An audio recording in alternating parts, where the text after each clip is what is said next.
पूर्व सांसद doctor PL Poonia ने संभल में हुई घटना को लेकर सरकार पर निशाना साधा। उन्होंने कहा कि संभल की घटना योगी सरकार के माथे पर बदनुमा दाग है। इस दुर्भाग्यपूर्ण घटना से साबित हो गया कि प्रदेश में कानून व्यवस्था नाम की कोई चीज नहीं बची है।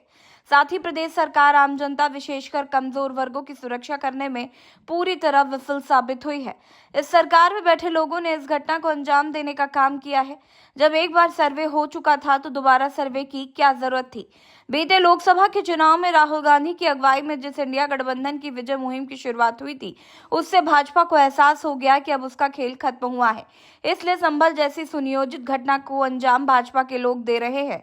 पीएल पूनिया ने कहा कि भाजपा के जनप्रतिनिधि शपथ लेकर भी अपनी शपथ का अपमान कर रहे हैं। जिस देश के प्रधानमंत्री का नारा एक है तो सेफ है और जिस प्रदेश के मुख्यमंत्री का नारा बटोगे तो कटोगे हो, तो उस देश और प्रदेश में आम जनता के साथ न्याय कैसे होगा। उन्होंने कहा कि भाजपा कहती है कि बाबा साहब के संविधान से देश चलेगा, लेकिन हकीकत में भाजपा की कार्यशैली संविधान के खिलाफ है। संविधान के सबसे बड़े दुश्मन भाजपा ही हैं। ये संविधान बदलने की चाल में काफी हद तक कामयाबी हासिल कर चुके हैं। पीएल पूनिया ने कहा कि संभल की दुर्भाग्यपूर्ण घटना भी राज्य सरकार के इशारे पर प्रदेश में हुए उपचुनाव में भाजपा के हथकंडों की चर्चा न हो, इसलिए कराई गई एक सुनियोजित साजिश है। सरकार में बैठे लोग समस्या पैदा कर रहे हैं। और हकीकत क्या है? हकीकत है कि ये संविधान के अगर सबसे बड़े दुश्मन हैं तो यही लोग हैं। एक ये कहते हैं कि हम संविधान को नहीं बदलेंगे, आरक्षण को ख़त्म नहीं होने देंगे। इनकी असलियत क्या है?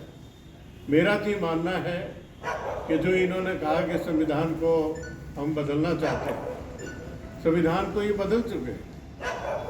संविधान जो बदलने का प्रक्रिया बहुत तेजी से चल रही। एक हमारे संविधान में जो चेक एंड बैलेंसेस, ये मुख्य एक इसका बिंदु है संविधान का, कि एग्जीक्यूटिव का जुडिशरी के ऊपर भी अंकुश है और लेजिस्लेचर के ऊपर भी अंकुश है। लेकिन वास्तव में अगर देखे जाए, सुप्रीम कोर्ट भी स्वतंत्र है, निष्पक्ष तरीके से वो अपने निर्णय लेंगे। लेकिन हकीकत क्या है? हकीकत है कि जजेस भी इनके जो खास हैं उन्हीं लोगों की नियुक्ति की जाती, बाकी नहीं। अभी पीछे एक रिट हुई थी सुप्रीम कोर्ट में, उसमें सुप्रीम कोर्ट ने पूछा कि 100 रिकमेंडेशन हमारे जजेस की हमने भेज रखी है बहुत पहले से, उसमें आदेश क्यों नहीं जारी हुआ? अब आदेश तो तब जारी होंगे जब इनके विचारधारा के लोग वो वहाँ तक पहुँच जाएंगे, तब उनके खटाखट आदेश जारी हो जाएंगे। लेकिन अभी भी प्रोसेस जारी है, लेकिन काफ़ी हद तक ये अपने कामयाबी हासिल कर चुके हैं। बहुत से आम धारणा रहती है कि इस मामले में ये फैसला होना चाहिए।